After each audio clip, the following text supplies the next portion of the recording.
is? How's it going, everybody? Today we're going to be talking about Jaws. That's right, the classic ocean-based horror film. We're going to talk about all the things from sharks to getting bigger boats to swimming naked in the nighttime. We're going to talk about all the things. And you can hear what we have to say when you sit back, relax, grab a snack, grab a beverage, and listen on in to the first ones to die.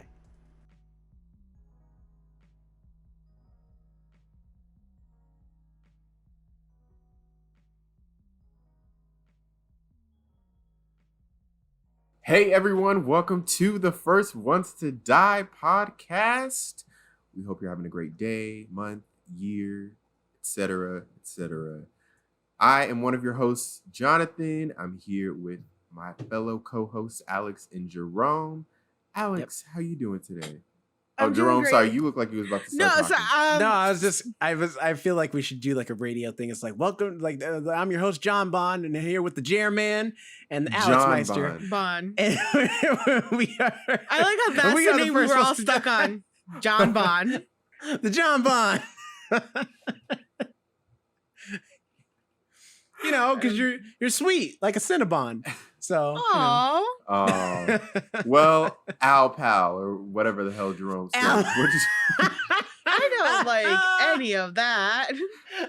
How are you doing today, Al Pal? I guess I'm fine. Jerome is Jer Bear, right? I'll Jer take Bear. that. I'll take Jer Bear. I feel like I got like the least sweet name. You got Jer Bear, you got John Bond, and there's Al Pal. Listen, not many things rhyme with Alex or Al. As far as like a sweet, treat or something like that. Apparently You know nothing. what I mean? I'm not no sweet treat to revolve around me. I'm Alakazam. fine. There we go. Alakazam. That's you. That is sure. Sure. I'm fine. I was just having a little trouble finding my little step stool for under my desk because I'm so short and my feet don't touch the ground fully. So that was my difficulty at the beginning before the DJing-ness happened. Other than that, I'm good. How about you, John Bond? Even though we just talked about it, I forgot that was my nickname. So There's been a lot going on even before this episode. right, we've already discussed. I'm not gonna say it. All right, listen, you gotta save the quote for like when it's gonna be relevant. Next time we talk about crabs, I'll pull it out of nowhere, and it's gonna be great. All right. Well, audience, be intrigued. Be on the for lookout next for when we time. talk about crabs and Jerome pulls something out. Anyway, to divert from that, I am doing well. You started your first round of rehearsals this week, right? Yes. Started rehearsals this week. Continue them tomorrow. Also, it's been very hot in Southern California. Been 100 plus for almost the past week. So I've been trying to avoid outside. On Memorial Day, I'll be off, and Tuesday I'll be off because I'm working a bar mitzvah tomorrow that we're doing. We're putting on a bar mitzvah. Are you doing Shakespeare at the bar mitzvah? I wasn't planning on it, but I mean, if you can remember, why not? Just go with what your heart desires. right. So yeah, I'm trying to stay cool while Wax Museum does like bar mitzvahs, or is that events in general. But I feel like a most bar mitzvah museum thing is spaces so do like stuff like that because like the Mopop and Paxi just like would do random like stuff that didn't really fit the museum, but it's just you just do it. At the Science Center, we did have a lot of proms. Yeah, proms is a big thing. Like I remember at Mopop, we've done everything from music videos to weddings to proms to concert, like all types of stuff, like all types of events. I guess I never really thought too much about like museums or, you know, like the Wax Museum doing too many stuff like that. But I guess you're right. I have seen it for like wedding receptions and stuff mostly. But I guess a bar mitzvah too. I just thought it was like a little weird for some You reason. put a wax figure of the groom in place and just see how long it takes for her to realize he ain't saying. Be like a really awkward moment. I don't know where Jer to go Bear, from here. how you doing? Chilling.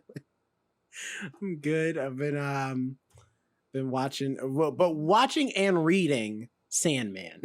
I've been enjoying the show.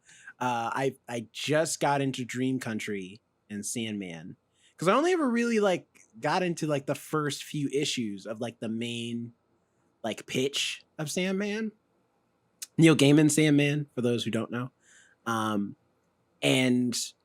I never got further than that. So I never got into the Doll's House and like all the short stories and stuff in that stuff. So I'm now like getting through that stuff. And man, Sandman is, I mean, it's good. I know it's good, but it's just like the more you read it, the more you're just like, this is like high literature in comic book form.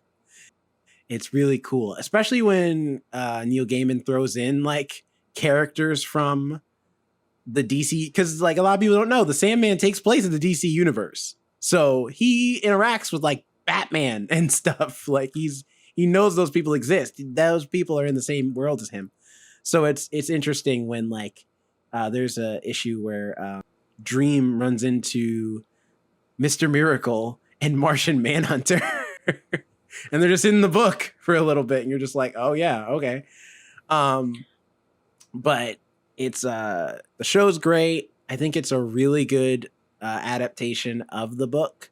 They change a few things around because it's clear that the show don't take place in the DC universe. It's its own thing.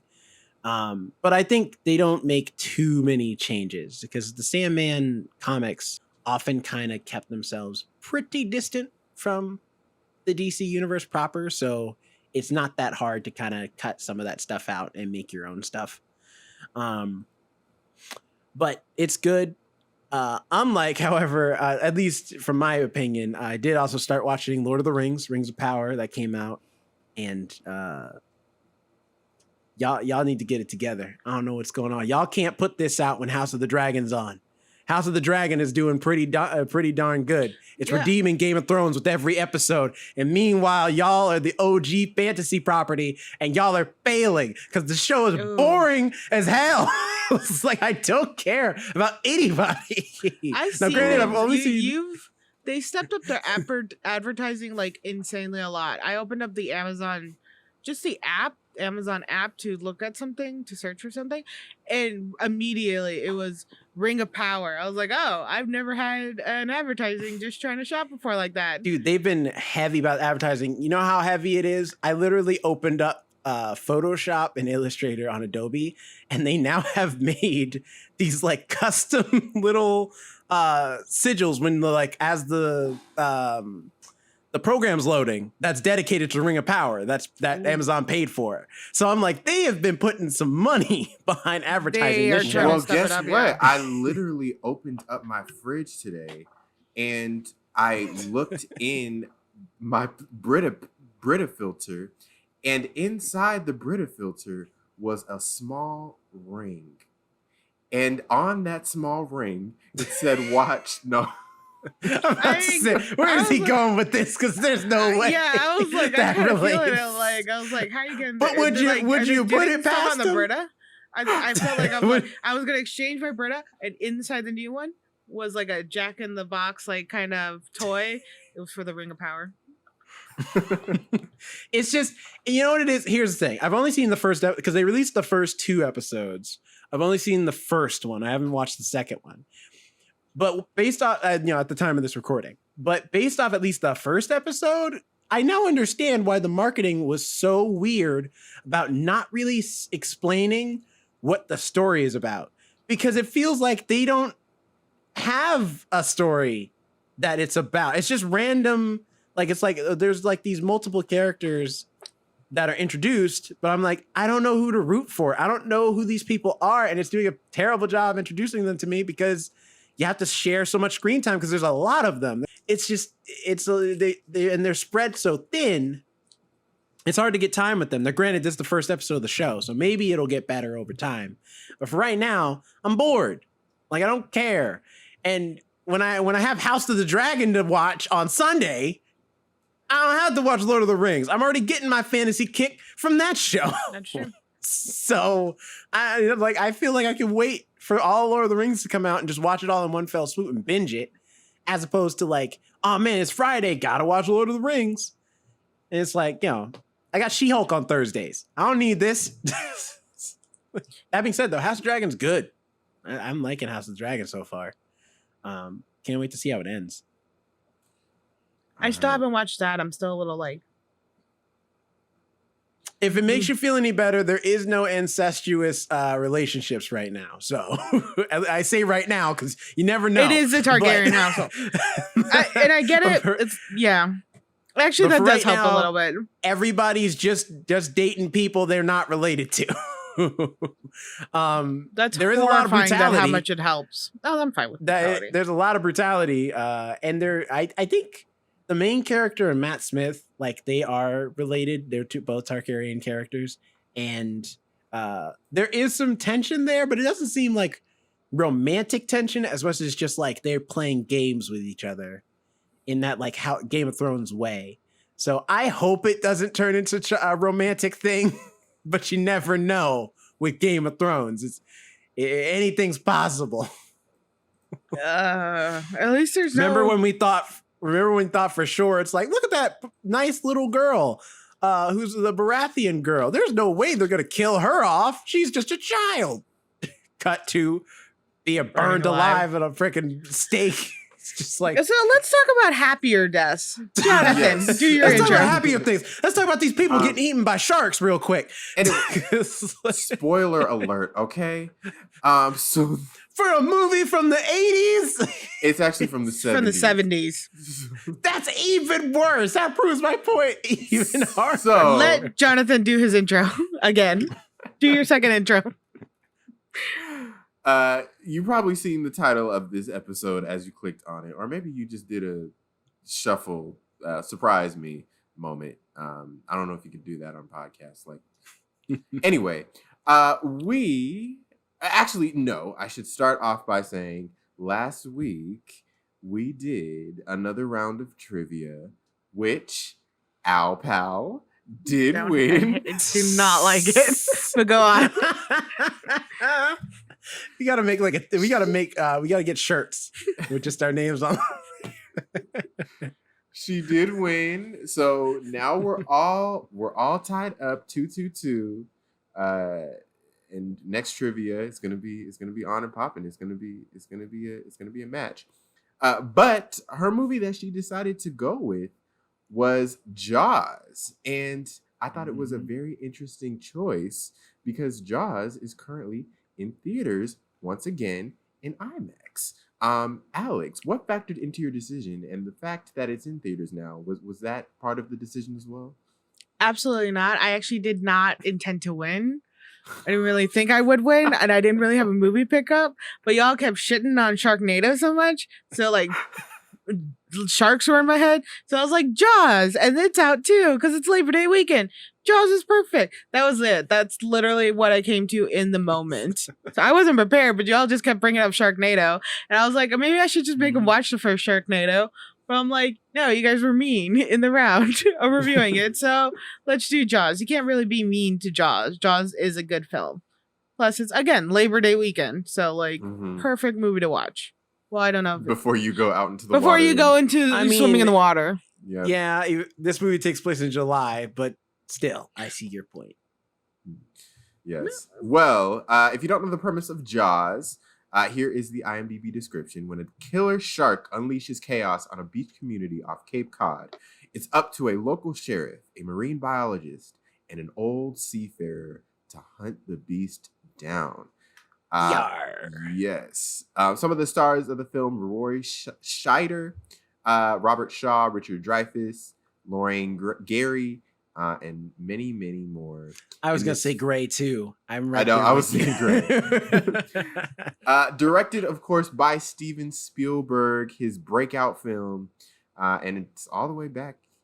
This movie is over 40 year or almost over 40 years old. It was released in 1975, which is crazy to think about. And yeah, of course, it's a classic. It's a classic. Everybody, 47 years old. yes, that That's is wild. crazy. It's almost having its 50th anniversary in a few years. Where do we start, Alex? What did you think of Jaws in your I love rewatch? Jaws. First of still all, did loved you watch it. it in IMAX? No, so I was Oh. actually going to wake up early today and watch it in IMAX, but again, I said I got a little high last night, and slept through my morning, so I just watched it at home. Ironically, I did get it on Amazon Prime, so we were shitting on Isn't them for it? the It's Lord free of on the Rings. Amazon Prime, isn't it? No, they took it down because Oh. I think No, it's, you got to pay for it. Yeah. because it's Oh. airing right now in theaters. But I enjoyed it. I thought it was still such a good film. So funny. Their one-liners and their like comedy relief moments are great. And it's such a it's so well placed that it doesn't take from the drama of the film. One of my favorite scenes still is when they're on the beach and he keeps looking out to the water because he keeps hearing all these people scream. Brody the sheriff. And it's just these people having fun, but I'm also like, who screams like that when they're having fun? Who in God White honest people.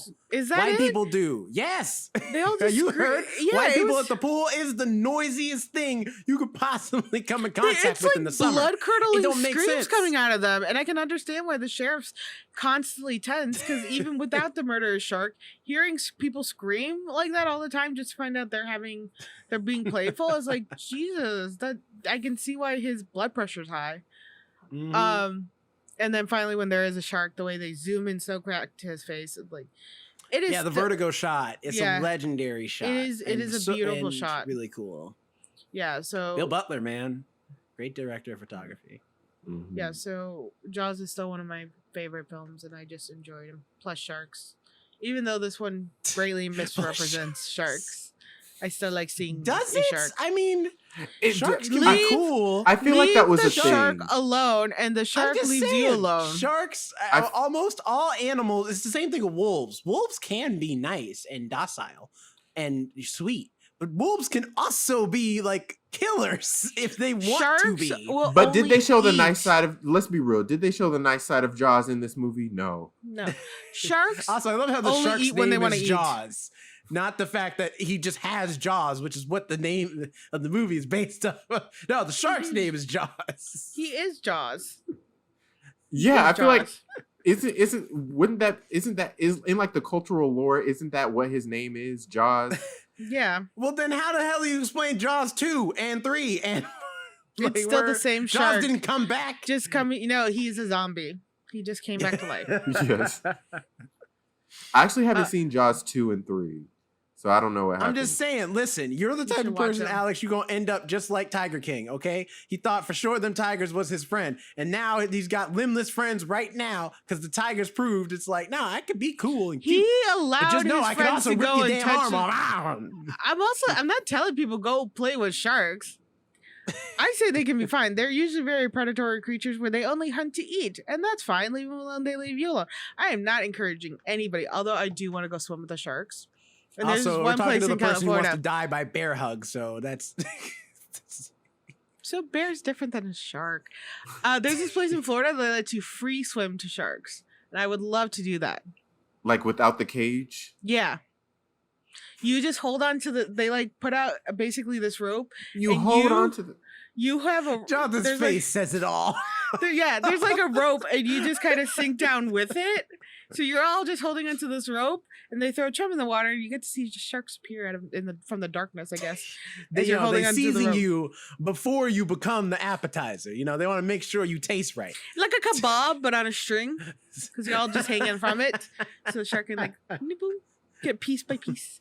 And then when you're done, you just like go up the rope and back onto the boat. I love how while you're explaining this, not once have you like just slowed down to think, oh, wow, I'm describing this experience as I am a piece of food. I mean, I did call myself a kebab. Or more like string cheese. Because it's like the rope part, the like little pieces are coming off. Does that make anything better? Nobody will. I feel like the way I'm also saying it will make it so that no friend of mine will ever join me on this. This is something I actually want to do. I don't feel like I'll ever have a friend. But like after explaining it, yeah, you're basically like a free floating kebab style going on. But like it's fine. The chum is under you. The sharks are swimming underneath you. You're okay. I'm good. I'll Yeah, watch I'm you alright. do that. First of all, I just want to say that girl in the beginning of the movie wanted to die. Because why the hell? Like she was running for her life away from wanted this to boy. die. She did not want him to come with her because he's clearly not keeping up. You know, I don't know if she knew he was drunk for sure, but she definitely could tell that she was haul assing to the ocean, and he was not keeping pace with her. And she's steady just running and then swims out miles into the ocean. And it has the nerve to just call out the water. Get in the water. He is probably still on the beach running to come catch you. Why didn't you wait? Because the water's good and she can swim. Not holding against her. Also, do we want to talk about how Jaws was just like messing with her like a lot? Like she was swinging around for a He was solid, down there in like the 2 ocean. minutes. The He was whole like, "Ooh, time. this is fun."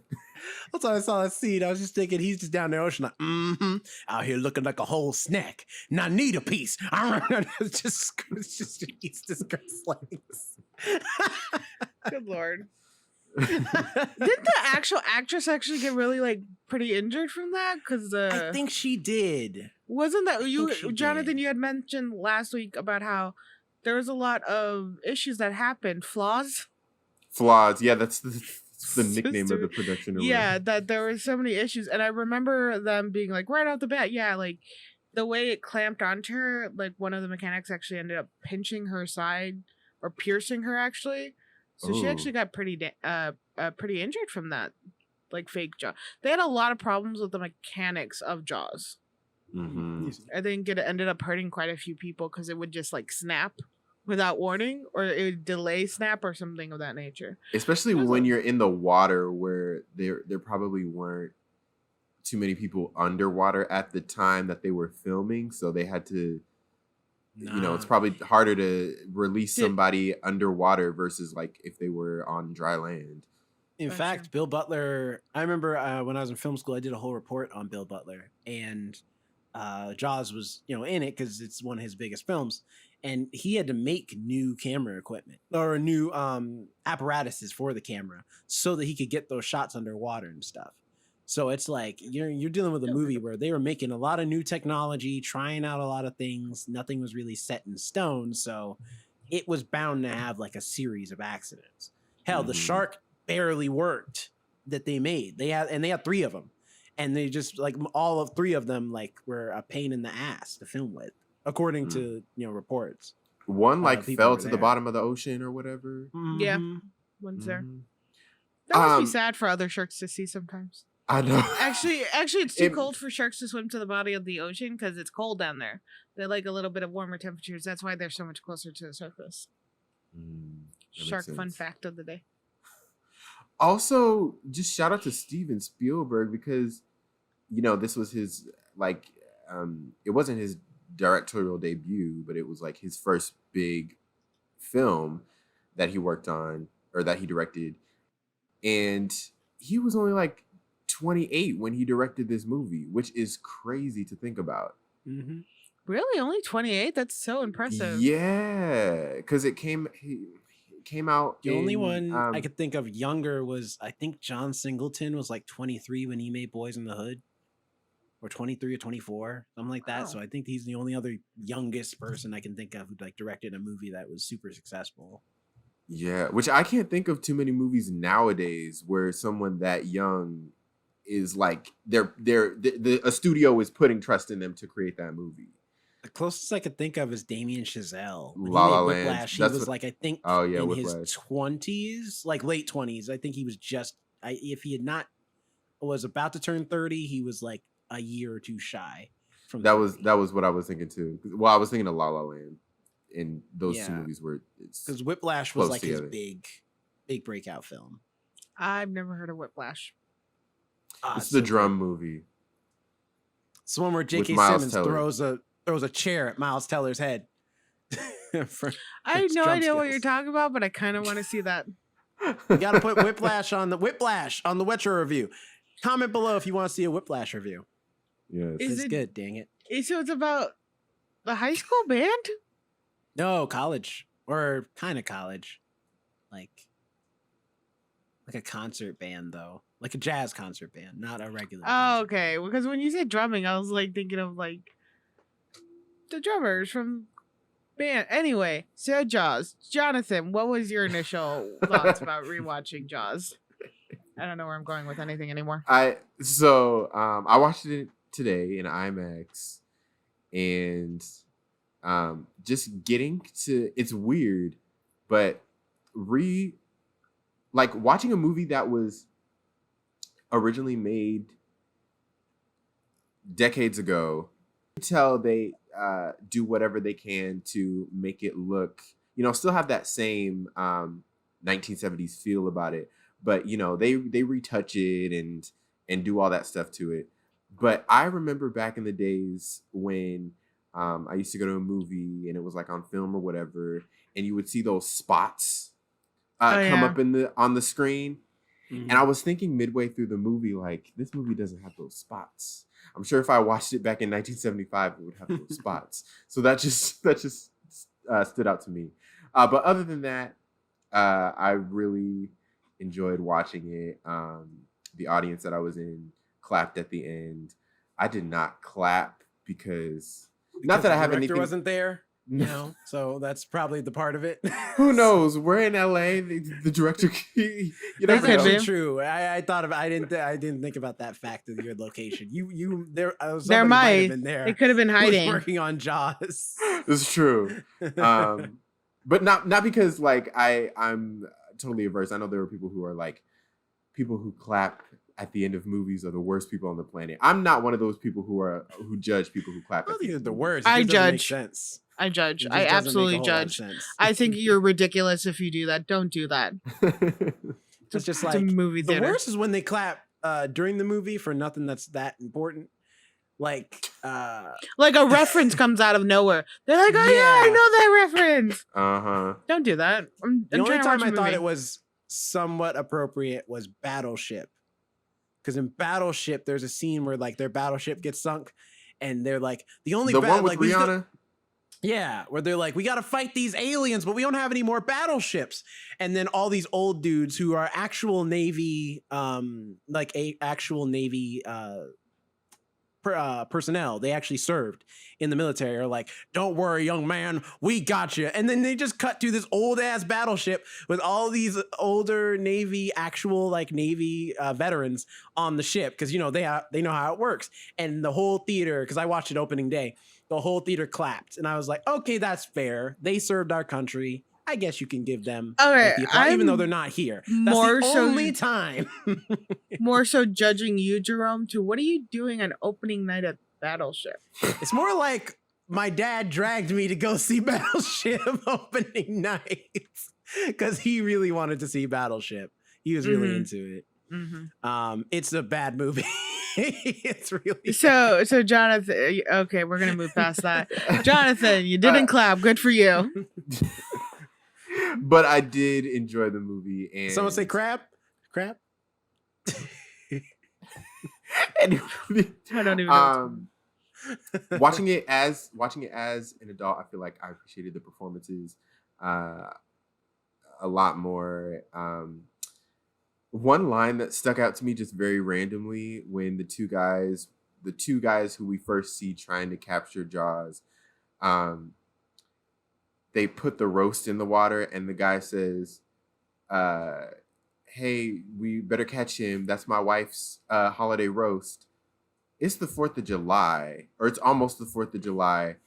When is a holiday roast anywhere near when you're Do you understand what I'm saying? Like, Yeah, when yeah, is I a got holiday you. roast I get What are you doing mean, with yeah. a holiday roast? in the I middle mean, you of can July? never be too prepared for Christmas. You know, Thanksgiving is just around the corner for 4th of July. Just gotta be Or ready. did he mean it like, yeah, we'll He catch meant him like because 4th like, of July. but so you who's can- making a Who's fucking making roast a for roast on July? the 4th of July? White people. Y'all forgotten who's in this movie? All right. Okay, There's no, a I'll reason. give you some stuff about that screaming, but even they are not making a roast during 4th of July. It's hot dogs and burgers and They put like potato salad. raisins They in the make potato salad. It's still a summer food, and that's not acceptable what they do to it, but it is acceptable type of dish. A roast is not.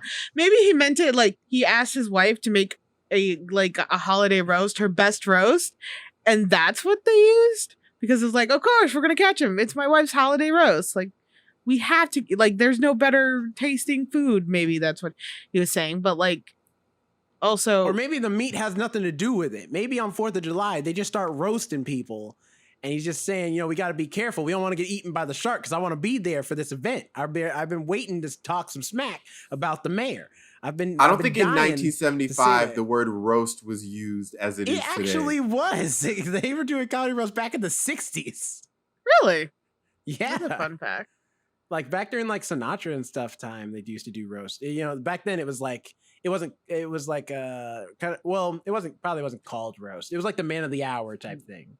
That's what I mean. Like the terminology roast, I don't think was a thing until much later. I don't know. Joan Rivers was around the 70s, right? Joan Rivers a whole nother thing. Again, she was roasting people up the yin yang, but did she call them roasts? I don't know. Maybe Jonathan.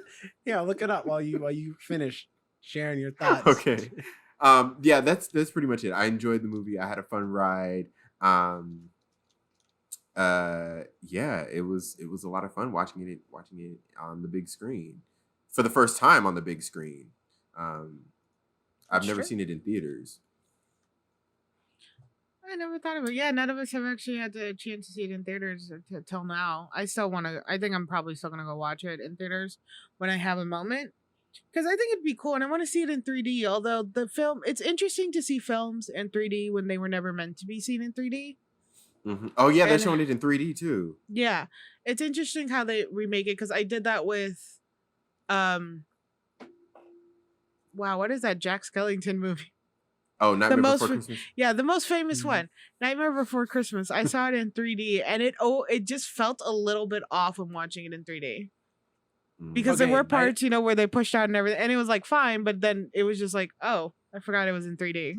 But sorry, this is off topic, but I just found it. So check it out. The first recorded history of roast was in 1949 at the New York Friars Club, and the roastee was Maurice Chevalier. And then the first televised one was Kraft Music Hall from 1968 to 1971, included broadcast of the Friars Club roasts. So yes, and then Dean Martin, of course, made it famous with the Dean Martin Celebrity Roast later in the 70s. So it still applies. My joke still holds water. Did you just like stop? a roast in the water. Did you just stop conversation to verify your joke? That's right. That's what the true comedy geniuses do. They look it up on Google as they're doing the show. I think Anyway, So it was his wife's comedy hour. It wasn't the wife's actual roast. You're just gonna be roasting her the entire time, just like making all the sexist jokes. You knew she could take it. It was the 70s. It was a different time. Anyway, Jaws is great, and you should watch. Are we still talking about Jaws? Is that the movie we're reviewing? Is that what's going on? Yeah, Jaws is fantastic. It's a good movie. It's filled with really good cinematography. Bill Butler, man, at the top of his game, killing it with the cinematography. And Robert Shaw is one hell of a character actor.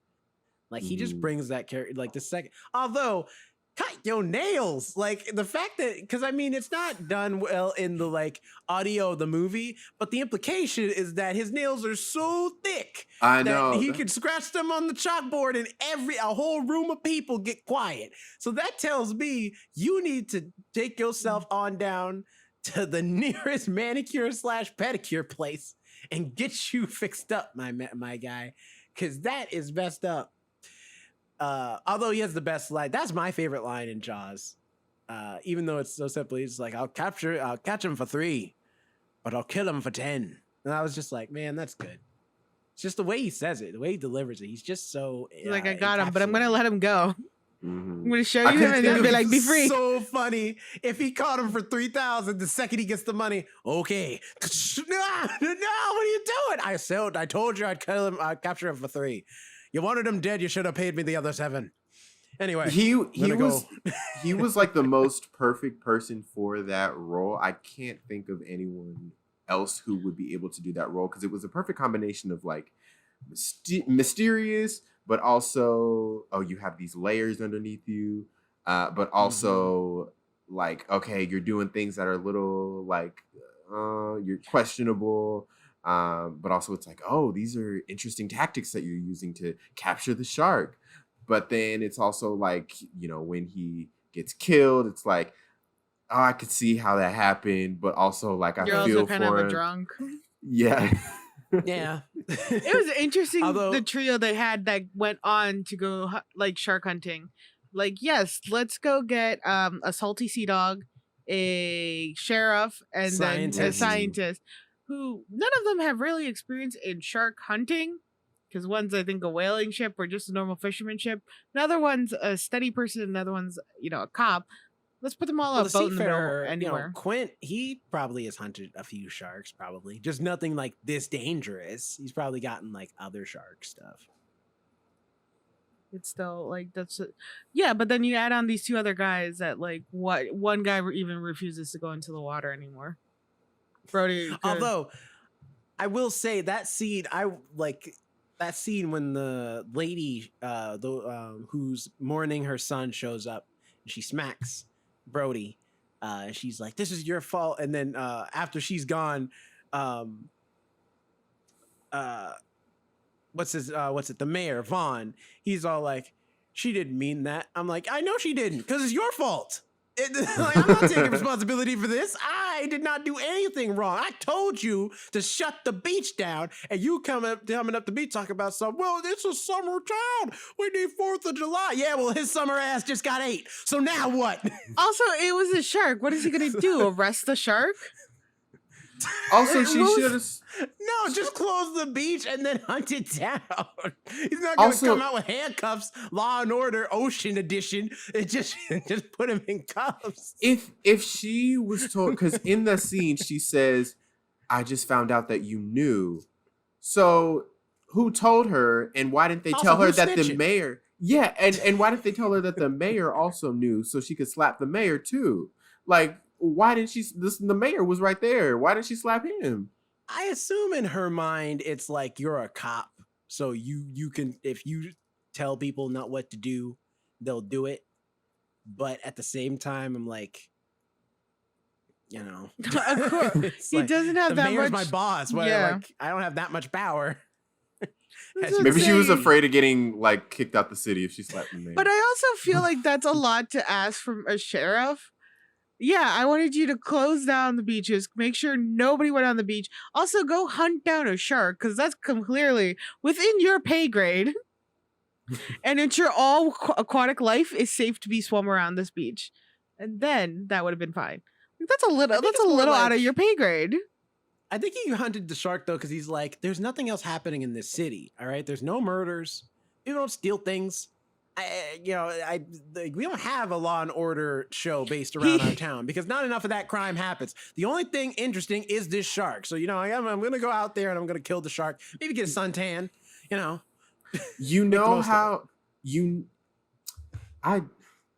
Jaws relates to today very well. And hear me out. COVID-19. There was a death. The way you said it's like a TED Talk. It really was. Like, I was like into it, and you're like, COVID-19. I'm like, okay, how's this going to change my life? There were not only 1, but 2 confirmed deaths from the shark. Ooh. Mhm. People still went back into the water. Oh, a shark killed another person. People were still like cautious, but they still went back into the water. COVID-19. People died. We don't really social distancing. We don't wearing a mask, whatever. More people still died. Do we really? I don't want to wear the. More people died. Boom. Thank you for coming to my TED Talk. Yeah, like if you want to see more of John Bond's TED Talks, go on down.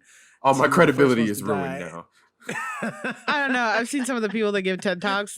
I can assure know. you would still be Kid like one Cudi of those. did a TED Talk. Okay, There you go. So- Actually, I agree with that because even that scene, the beach is like, even after 2 confirmed shark kills, and they're like, oh yeah, the shark has been handled, but everybody's like, if you just like Googled, or I guess the Google was in existence back then, if you just learned, if you just read, went to your local library and talked funny. to, It's just like, you should Google it. I'm sorry, what? What? What did you just say to me? You should have son of a Googled bitch? Like, you just go insult Google me? yourself. I can see why people Go thought, Google go Google yourself. You bastard. Yeah, no, everyone in the crowded beach after all that shit happened, and see then it in the oh paper. my god, See it in the paper. yeah, see it in the After papers. reading the paper, you should know. After seeing the Or Daily TV. Amity Gazette, But or they went something. like all to the beach. It's all crowded, and then the shark comes up again, and everyone was like, "Oh my god, how could this happen to us?" Nobody fucking listened to the one person telling you, maybe stay home, maybe swimming's not a great idea this time, maybe go to another beach or something. Nope, it's our economy. Well, look what happened now. People are being eaten on your beach. Doesn't look so great now, does it? Mm-hmm. I did feel bad for the shark at times, though, because I know how sharks actually are. So I was like, you guys are just being mean. You're in his water. This one's rabid. This one is not to be trusted. He's got a. I'm he's got sorry. You're a upset with the taste of shark human meat. for defending his home? People came That's into not his water. home. He's not from here. He came over here. He is the intruder, not them. Speaking And of I sounding feel like white people. I feel like I remember. I think I remember hearing. Obviously, I wasn't there for like the release of this movie. None of us were. But I feel like I remember hearing like that this movie caused people to be scared of the water. I mean, I can see that. Yeah, I'm reading about the film was said to have caused a single case of cinematic neurosis in a 17-year-old female viewer. But one day, the symptoms first presented as sleep disturbances and anxiety, but one day later, the patient was screaming, "Sharks, sharks," and experiencing convulsions. That That's was a weird. reaction. Yeah. I feel like that shouldn't only affect if, like, unless you're in the water a lot. Or probably she had other issues then. Maybe. I just it's weird like how into movies people get. I mean, some things make sense, like the Blair Witch stuff, where it's like the marketing for that film, it was that they, because Blair Witch Project is supposed to be like found footage, but that's before found footage was really a thing. So the marketing they did for it was they put out missing posters for the actors and didn't tell anybody what the movie was about. So a lot of people thought people were actually missing, and they called the parents of the actors and actresses, and they were just like, "My child is fine. They're making a movie. I know where they are." So like that's slightly different, but the idea that like someone would watch this movie and then immediately think to themselves like, "Oh, all sharks are dangerous," is crazy, because it's like that's not true. And anybody who would do even like a slight bit of shark research would know that of like not all sharks are dangerous. You have some sharks that are bottom feeders, like nurse sharks. Yeah. You have some sharks that are territorial, but as long as you stay out of their territory, they don't care. They're not going to bother you. There's whale sharks. There's like so many different types of sharks. I have a thrasher shark on my arm. The little guy, I like to show him off. Really cute. Mm-hmm. So it's like there's some cool sharks out there. They're just regular creatures amongst the ocean folk. I thought just the way people were in this film, I could see easily how they did it really well. Because sometimes I think in films like this, where they're trying to do not a mass hysteria, but a mass group that's not listening, they kind of overdo it when they have somebody trying to warn the crowd, almost making it seem like they're crazy. Like in Ghostbusters, the newest one, where she goes into the restaurant and she even calls the guy, "You're like the mayor from Jaws." He's like, "Never compare me to him." It's that like one individual that you're trying to like, who's trying to be reasonable, be like, "Hey, listen to me, and they make him go off and seem crazy. The sheriff Brody, or Brody. Sheriff Brody never seemed crazy in any of this. This man, they kept his character like cool and reasonable, and like it felt more legit when he made a complaint or when he said something like stressful. You never thought like, okay, maybe his character is getting a bit out of hand. Maybe his character needs to like calm down. Like you felt with so many other characters. His was like, you should probably listen to him. He's talking in such an even tone. Like clearly he's knows something, and it made it feel like, you know, the mayor's reasoning was more ridiculous because he would get a little more emotional about it too. So I like how in Jaws that was flipped compared to like I see in a lot more movies where they have the person trying to warn people start acting erratically and very stressed and being like, "I'm trying to warn everybody," but it's also like Final Destination. Yeah, but also you are screaming at the top of your lungs. You are sweaty and getting super close to my face. I'm not gonna really trust that. And they kept his character so cool and intense and just like, and even near the end where he's like, "All right, I'm gonna go hunt a shark." You're like, "Yeah, I don't feel like you've ever shark hunted before, but I have confidence in your confidence. You seem like the man to do it." And he does live at the end. I think he's unconscious a little bit at the end, but he lives through it. Mm-hmm. I'm glad that Hooper is treated like a person in this story. Oftentimes the scientist person always is like, because they're so smart, they seem like they're not a part of humanity. They basically are just like whatever their science is their entire personality. It's like, you know, like, cause the one I can compare this to that's like closest to this, or reminds me of this, is Charlie Day in Pacific Rim, where his character, he kind of looks like, in this movie, he kind of looks like Charlie Day too. Yeah, he's the scientist who studied the monsters, but that's all there is to him. And then outside of that, he's just this wacky, like, nerd character. And Hooper in this is like, he's a person. He's cool. Like, he can be very like reasonable if you're being reasonable, and he can be very jovial. He tells jokes and he like messes around. But when he's serious, he's serious. He's like, "Nah, like, let me tell you, like, first of all, this is a shark attack. Whoever said that this is a boat did this to this woman is stupid, and they deserve to burn in hell. But the point is that this is a shark." And it's like, Hooper's treated like really well. Richard Dreyfuss does a great job playing him and bringing a lot of humanity to him. But he still seems like the smartest man in the room. And that's a great balance to see in character, because, you know, you don't want that character to feel annoying, which is Charlie Day's character in Pacific Rim. It's like a lot of scientist characters. They're very seen as odd and eccentric, and like when you're like going to go meet them in their lab or something, you get this startle. You're always, it's always that you're introduced to this character by getting startled. They come at you like wearing like goofy giant goggles, or like an erratic moment where they're talking to a fish or something like that.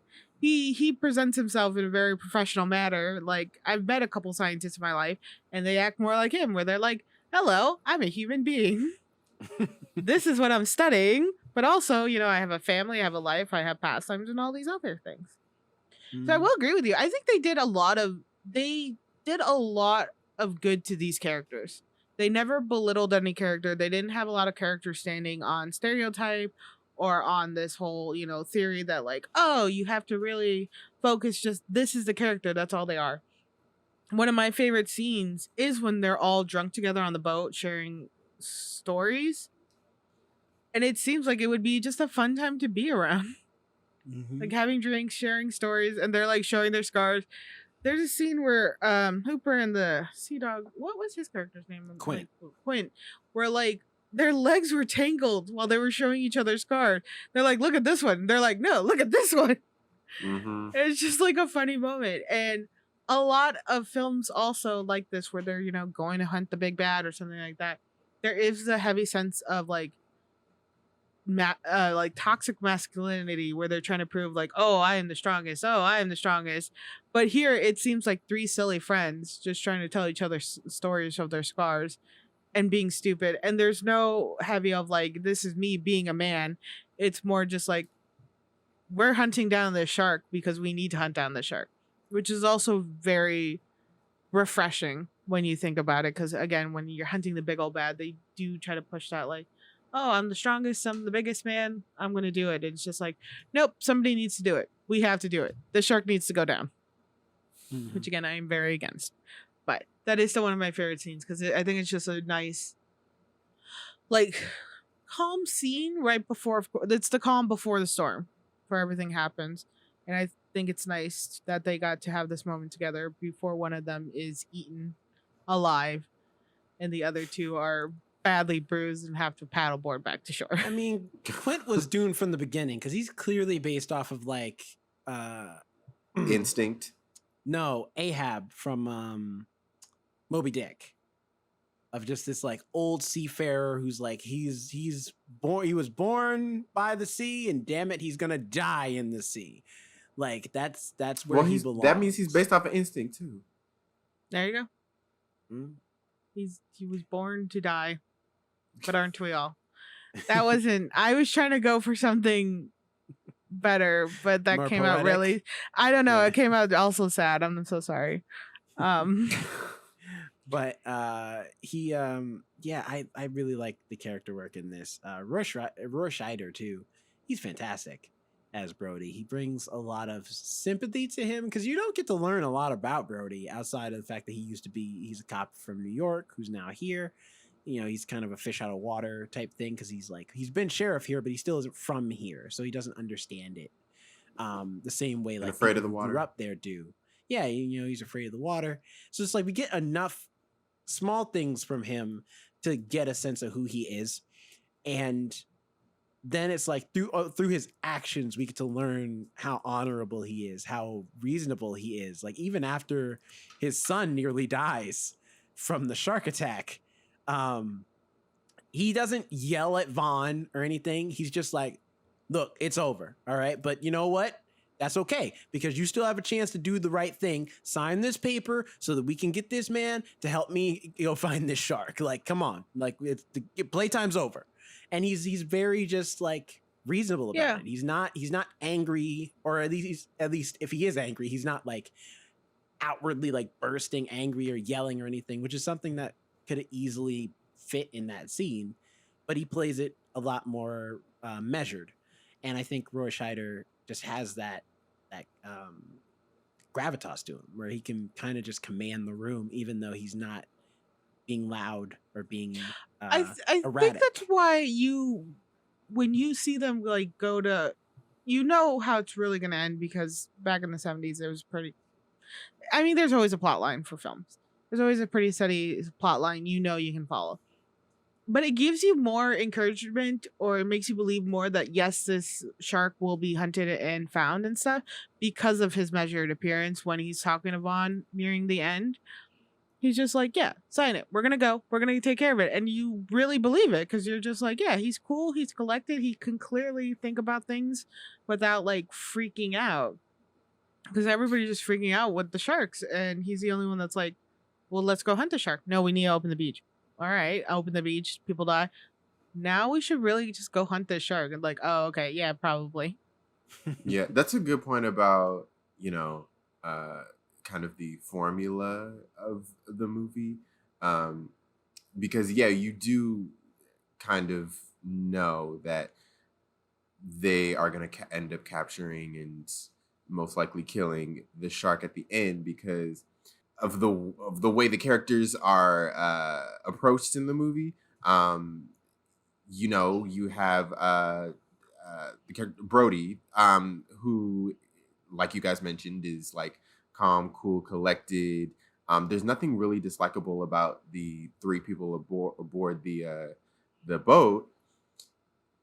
versus if these people were completely unlikable, they had character flaws, Like in and Bodies. There was literally not a character you wanted to see alive. You were right. You'd be rooting for completely the fine shark. with that whole cast dying. Yeah. Yeah, you in that case you'd be rooting for the shark. Like, I want the shark to eat all these people.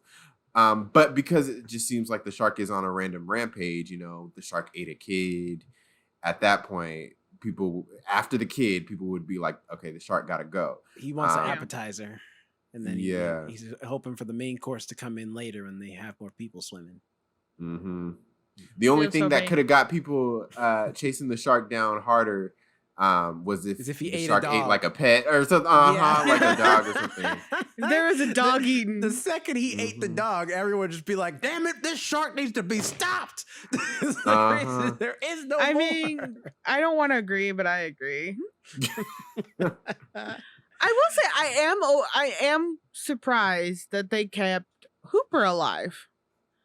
I understand why they kept Brody alive. Brody's the sheriff. He's the one who's been trying the main to character. He's the main character. He's got a family. Hooper, they didn't let us know, even though they allowed him to have a personal life, they didn't share it too much. You got like those fun stories, the thing.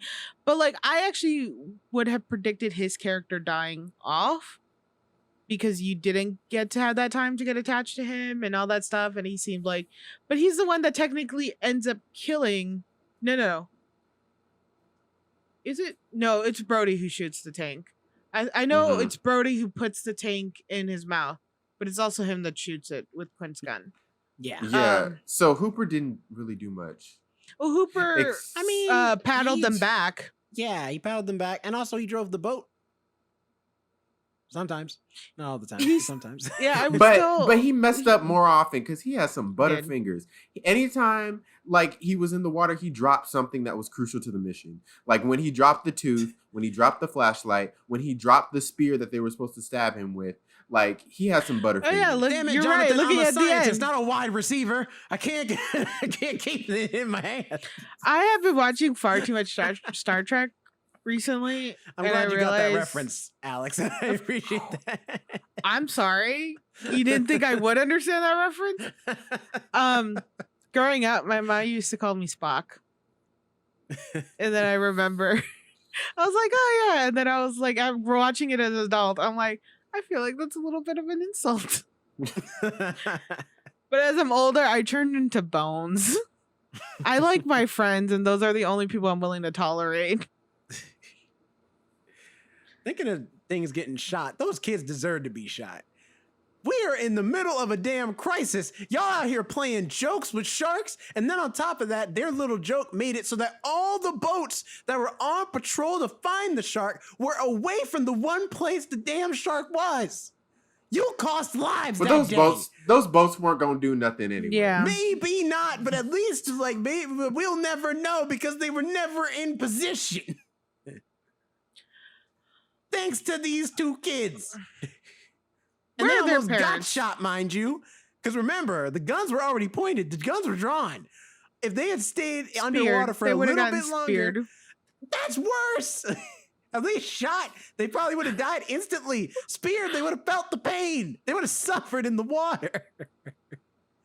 Well, I mean, after what they did, maybe they do deserve to suffer a little bit. No, I do not encourage children getting speared. That's true. First Ones to Die does not promote child murder. It's just the fact of they just need a good behind cut. I feel like you could could put it so many. I'm just saying. Could have put it in such a better way. But anyway, yeah, I think it was weird that Hooper stayed alive, but good for him. Good for him surviving, and they were able to paddle backwards. But you were right; he did drop a lot of stuff, especially in that final moment. They had to have Brody be the hero and all. But in that final moment, Hooper was in the safe cage that he was getting hit. The shark was hitting him, but he was still like the safest character of all. Mm-hmm. And then he went and dropped Their Only Way, and he's like, "Oh damn it!" They dropped their spear. So they have to have it that the shark literally explodes for them to be saved, which was such a. I feel like it shouldn't have been as big of an explosion as it was, but also I don't know what the explosion looks like when a pressurized scuba tank actually blows up. I feel Well, I like mean, it was just it so much depends more on and what such more it's- fire too. Depends on what it's in. You know what I mean? Like if it's just by itself, it's probably not that big of an explosion. But if it's inside of a person, that air is gonna make the explosion bigger because it needs to leave. Technically, it wasn't needs to. inside the shark completely though. I mean, it was in its mouth. it so was it's like right here. So it's like Yeah, technically so, you he know. just blew off the jaw of Jaws. He probably blew off his jaw and then a little bit of his brain. Because Shark's brain is like pretty up front. I actually don't know where the shark's brains are. At least if I wanna remember rub- my I want my to rub their biology little classes, snoot one day. Well, that's what they say. That's how you stop them: is you bop them on the nose, just bop. And they would turn around. You get close enough to a shark to pop it on the nose. I want to No. rub their little nose. I want to pet the nose of a shark someday. I'm fine with my current relationships with sharks. Which is none at all. Which is complicated. Technically, you Right. moved closer to where sharks are than us. That's true. Well, you guys are still near an ocean as well. And also, that's because Jonathan doesn't like danger because we are closer to the even more dangerous predator, the killer whale. Easily That's the true. AKA That's true. the serial killer of the ocean because they are just straight up murderers. Actually, no, dolphins. Dolphins, well, are murderers and rapists. Dolphins too, but killer whales are actually more dangerous than dolphins because they're in the same family. That's why they do a lot of the same things, but they're bigger and have more power than dolphins do. I want to see who's more dangerous. Who is more dangerous, killer whales? That being said, dolphins are really smart and can kill sharks, actually, if there's a pot of them. Oh, they do kill them. Mm-hmm. Yeah, dolphins kill sharks. Dolphins also get high with pufferfishes. Oh, I heard that. Yeah. Hey, dog, you want to smoke this pufferfish? Yeah, pass that real quick. Puff gives a new meaning to puff puff pass. I will give you that. That was funny. That was All clever. right, that's good. All right, you win. John Bond on the board with one. Can we forget that name? I have not mentioned your name in like That's all a you. solid. Okay, that's your fault. Somebody is called Jer Bear though. Who's called Jer Bear? I've heard that I've heard nickname A before. lot of people. I've heard that named- nicknames for like Jeremy. I've heard that for a lot of Jeremy people. I've heard that for a lot of Gary people. Because in SpongeBob, Oh, like Gare Gary's Bear. been called Gare Bear. Gare a lot of Bear, times. Gare Oh, Bear. yeah. Yeah. I was like, I think I've heard it for a cartoon or something. I will say Hooper and Brody look exactly alike in certain pictures. Just one has a beard and one doesn't. Also, Richard Dreyfuss looks completely different now. He than does. Well, He looks so different than he did when he maybe was it's the younger. lack of beard, but he looks like another person. He looks completely different than when he did in the 70s. He does. Trying to look at like been around a older long- pictures. Do He's been around He a long was- time, man. He's been around a long Yeah, time. I didn't realize how much he's been in. He was at one point the youngest actor ever to win the Academy Award for Best Actor in 1978, age 30, for The Goodbye Girl. wow. Interesting. There's a lot of impressive people who have worked on this film. The Yeah, more you guys tell me stuff, I didn't realize how much came out of this film as well. I know. And I was reading on the Wikipedia page, at least it says that Spielberg compiled with a request from Zanuck and Brown to cast known actors. He wanted to avoid hiring any big stars. He felt that somewhat anonymous performers would help the audience believe this was happening to people like you and me, whereas stars bring out a lot of memories along with them, and those memories can sometimes corrupt the story. The director added that in his plans, the superstar was going to be the shark. It makes I sense. like that, though. I like 'cause that. he could, like Jaws was considered a horror movie at its time. Now it's like considered like a thriller, but during the time, like the idea, like that would have been the time where like horror movie characters, like the monster was always the star, not the cast. So that makes sense. Also, Huh. fun fact: Richard Dreyfuss's most recent role that he's played is in a TV series short called Bubble Guppies, in which he played Captain A Crab, and it's like a little and the episode called The Jawsome Shark Venture.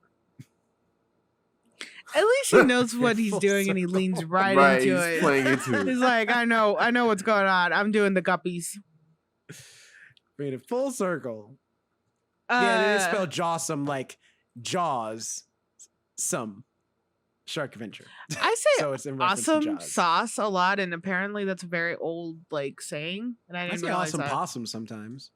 I say awesome sauce, and somebody was like, I don't hear that anymore, and I'm like, I heard it on commercial, and I liked it.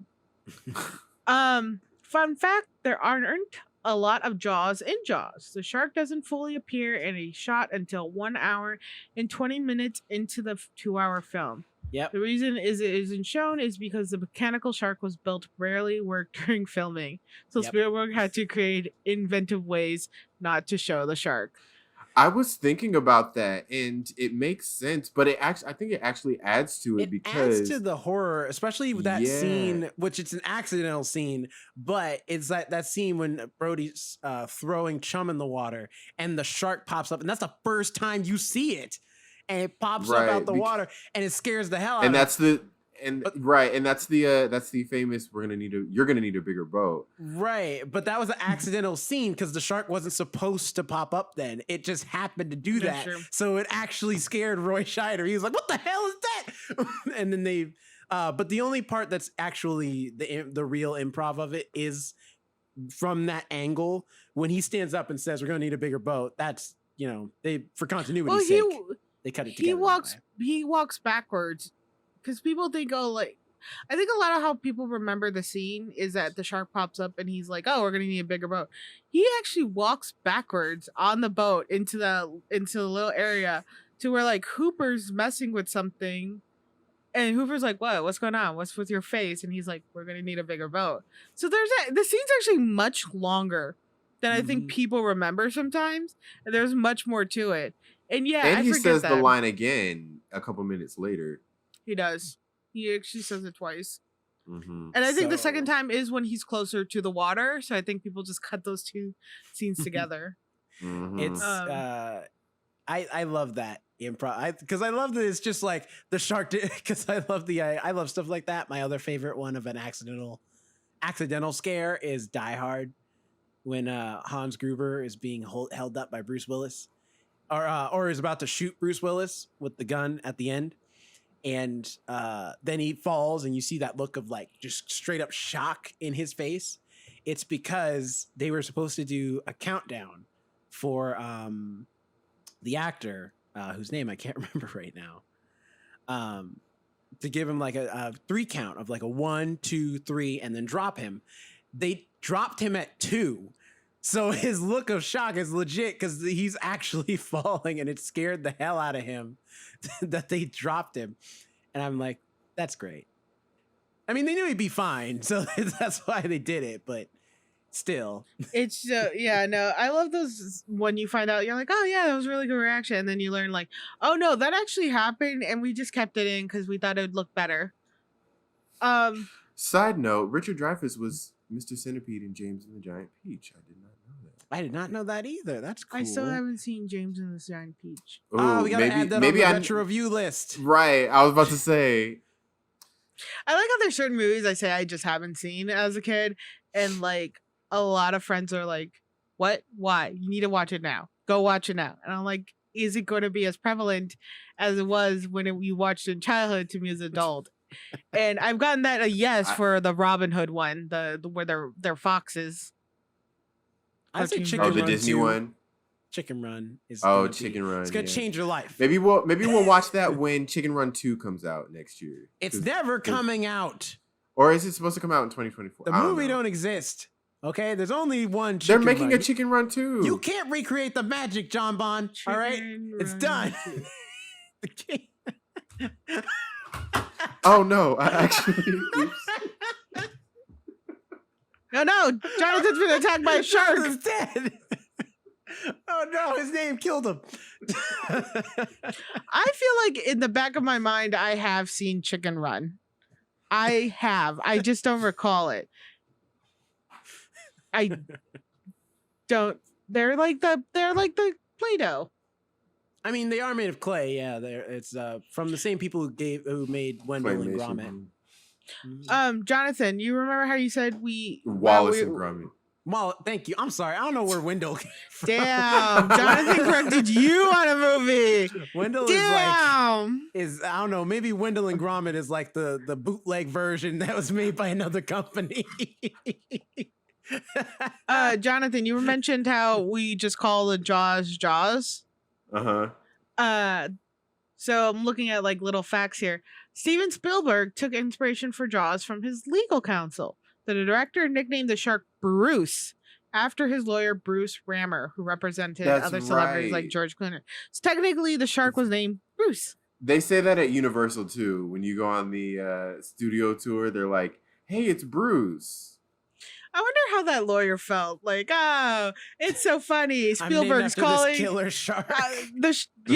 Or like it was an honor for a second. Like, oh, Spielberg is calling the shark Bruce after me. Everybody's doing it now. And then he, like, in his 80s, is going on the Universal tour. Hey, look, it's Bruce. God damn it, Spielberg. Which, speaking of the Universal tour, I remember when we went there and we went on it, and I hadn't gone on the Universal tour in like years since I was a kid. And even then, I went in the Florida. Jaws segment. Yeah, well, I was gonna say something else. How they tell you, "Ooh, it looks like we have an open soundstage, and we're gonna go in it today." But it's part of the thing. They made me they like actually had me believe that we were about to step off. I mean, me too. Honestly, I thought for sure we were gonna go into a soundstage, and then when we went in there, it's just like, what is this? I see the rails. This isn't a real soundstage. We're on a track right now. Yeah. I forgot about that too, honestly. I remember and I was like, oh, okay, yeah. So they had all of us fooled. I was like, okay, I wonder what we're passing through. Mm-hmm. But that should have been a clue. Like, they probably wouldn't let us pass through an active soundstage. They wouldn't let us pass through the whole cart of people through a soundstage. Hey, you filming Ellen real quick? But at Warner Brothers, at Warner Brothers, it's the real deal. It is. I've been on the Warner Brothers studio tour. It's actually the real deal. You actually do get to walk around. I didn't get to go. Stuff. I want to go next time. Yeah, I did it when I went to Burbank, and it was paid for by DC Comics, so it wasn't quite a enjoyable trip. And I only worked there for 3 months. Yeah, it was an enjoyable trip, but not a joinable trip. No, unless you were there. But the Universal tour did add the Nope set. They added the carnival house? Like area. Oh, okay. Yeah, they added that to the tour, so now you get to pass by that as well. Oh, that's really cool. Mm-hmm. I would love to go. That was I like the little how she took the pictures. That was really cool, yeah. But at the same time, you're also like looking down into a well. I don't feel like that's going to be your best face. At what point does the monkey show up, though, on the tour? That's a good question. They actually filmed that monkey part at Warner Brothers. They're just going to throw a toy monkey at somebody and freak them out. Without warning, toy monkey comes out. You get to keep it. But meanwhile, monkey! Ah!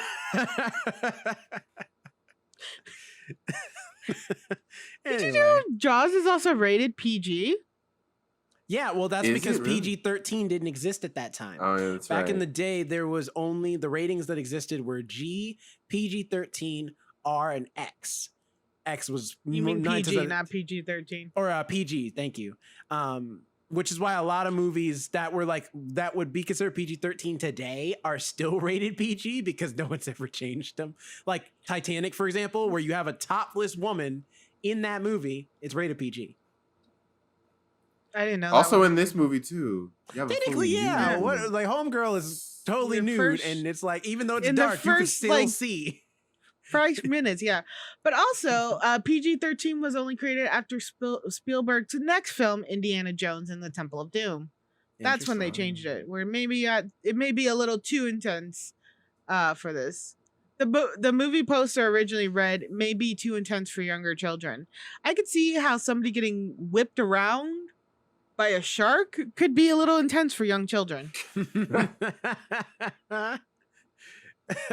I mean, also- it could mess you up. I don't know. I don't feel like young children needed to see a naked woman go into the ocean and get devoured. Maybe it'll have parents open up a dialogue with their kids. I don't know. If the shark hadn't shown up, kids, what they would have done is what a lot of adults do when they really like each other, but only when they're married and if they're Christian. So, it's just No, I'm not. I'm gonna. So, final thoughts, guys. Yeah. Let's go. You know what time it was in 1975. That's how that conversation would have went back then. I don't know. I don't know how things are in I wasn't there. 1975. I don't want to know how conversation in 1975. We wouldn't ask be my mom. allowed on the same beaches. That's true. But also, We wouldn't be allowed on the also same she's a beaches. black No, woman, so they it might had have some black people she in would have had on a, that beach. There were some. I saw them.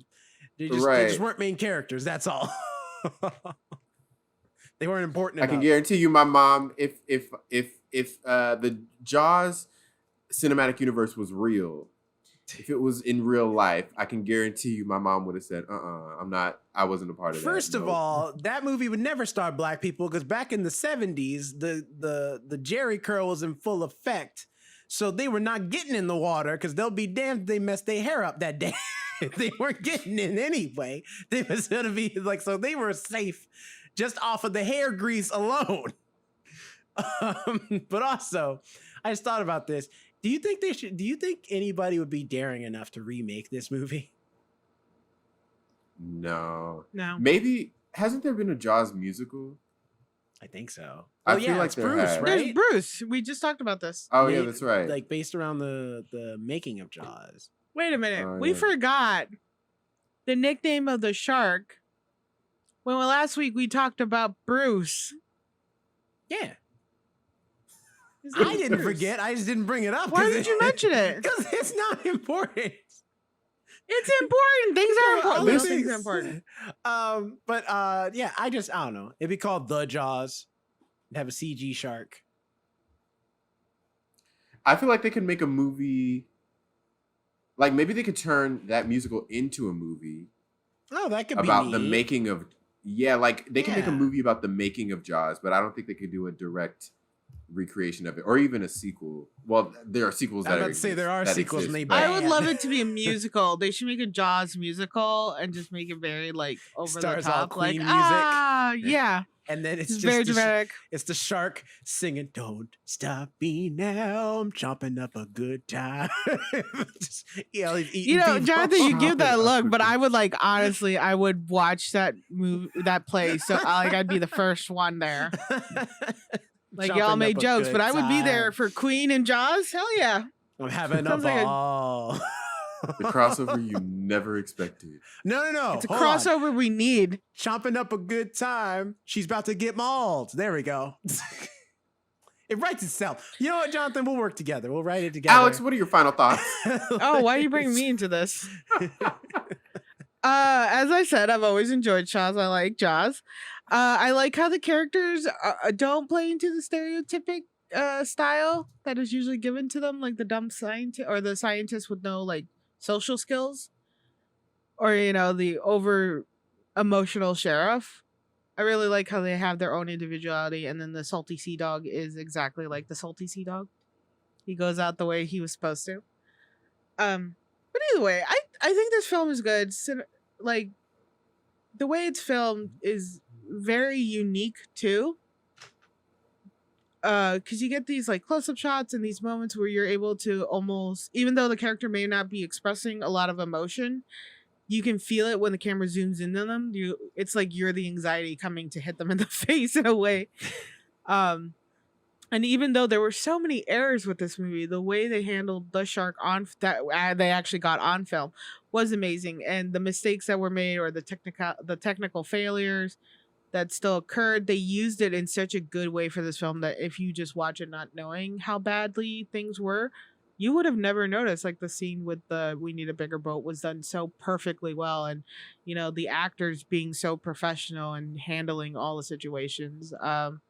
And I give it up to all the crew members that had to work on this film, that they labeled it flaws, that you were able to work in this mess and still create something that for decades later is still considered monumental, is, you know, praiseworthy in the way they handled it. So yeah, I love this film. It will be one of my top favorite films, even though it kind of screws sharks over.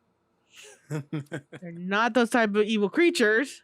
It is still such just a well done crafted film that it's hard to find negativity in it for me. So Jerome, what about you? What are your final thoughts on the film?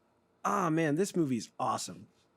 I love this movie. It's why I joked around much of this review, because I don't really have much to say about it. Wait, you didn't like the CGI though of it? There is no CGI. That's the best thing about it. This movie is incredible. It's a marvel of technology during that time with film. I mean, they made new cameras for this film, and it paid off in dividends. Like, this movie is so well acted. The cinematography is on point. There's not a bad shot in it, in my opinion. It gives you everything you need, but then gives you stuff you like that just amps it up that much better. Just, that vertigo shot alone from Jaws is like unbeatable. It's incredible. And like, that's just one of many great shots. Even the opening shot when they're running along the beach with the posts on that sunset, like, it looks beautiful, or a sunrise, I think is what it is. But regardless, it looks great. It looks incredible. And then on top of that, you know, like you said, despite all of the hiccups they had with the shark, they made it work, and it works well. And it's this movie is a testament to that old saying of like, through adversity comes like some of the best products. And they made an amazing movie that's still considered one of the best horror movies of its time, but also one of the best blockbuster horror movies of its time. Because remember, this movie also did very well in the box office when it came out. Like, it was phenomenal. So it just broke barriers in all types of areas. And I think it's great that it's still celebrated today, that it got like IMAX re-release, and people still look at it fondly. And I hope everyone's okay that worked on Jaws to this day and doesn't look back on it and say, man, forget Jaws. Like, I hope they look at it and they're like, no, we were, you know, it was a rough time at the time, but it paid off. We did a great job, because they did, you know, cast and crew, you know, they all did a fantastic job with this movie and did their damnedest. And it's just awesome. If you haven't seen Jaws, watch Jaws at least once. When you're older, you know, maybe don't show your kids Jaws, but you know, if you're hitting that like teenage age and you want to study film or you want to be a filmmaker, watch Jaws. You can learn so much. Yeah. I agree with both of you guys. I had a great time watching this movie. Like I said earlier, the fact that Steven Spielberg was in his, you know, late 20s and directed this film, which I didn't even realize, that was just a testament. And I think about, like, if I were in his shoes and I was a fresh director trying to make it onto the scene and this movie had all these problems, I would be like, okay, my career is over. Nobody's going to want to work with me after this. My name is now attached to this movie that had all these problems. But then Universal saw all this money coming in, and they're like, okay, kid, you got a career. So that probably helped him. Dude, can you imagine the movies we would not have gotten if this movie did not do right well? off the bat? Indiana Jones was not hired ever again.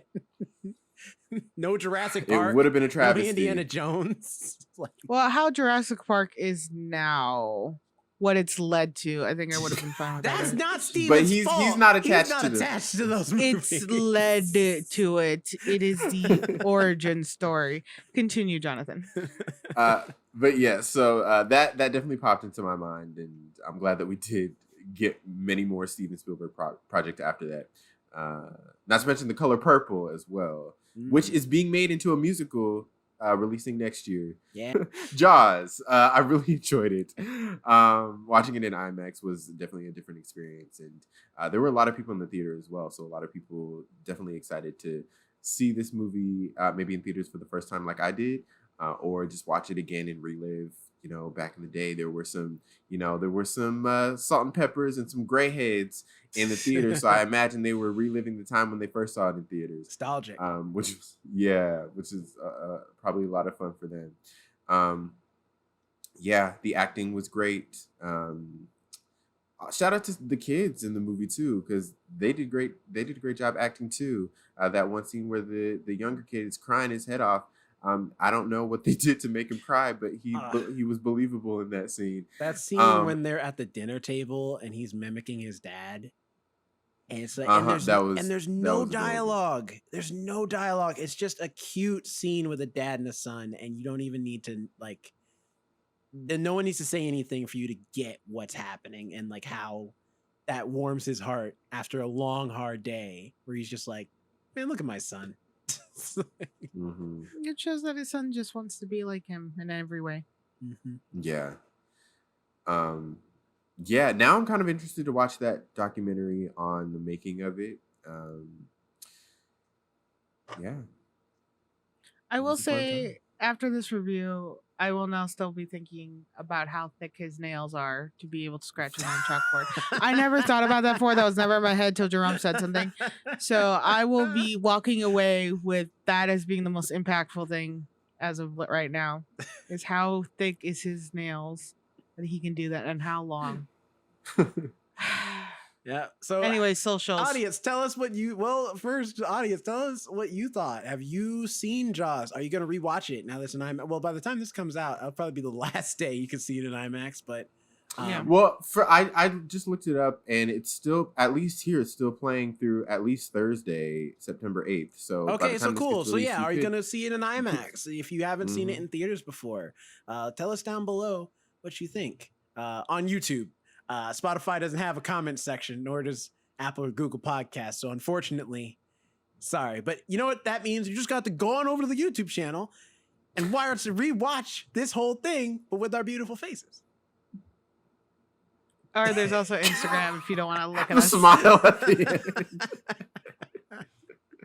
All right, now socials. Here we go. Yes. Alex, where can people find you?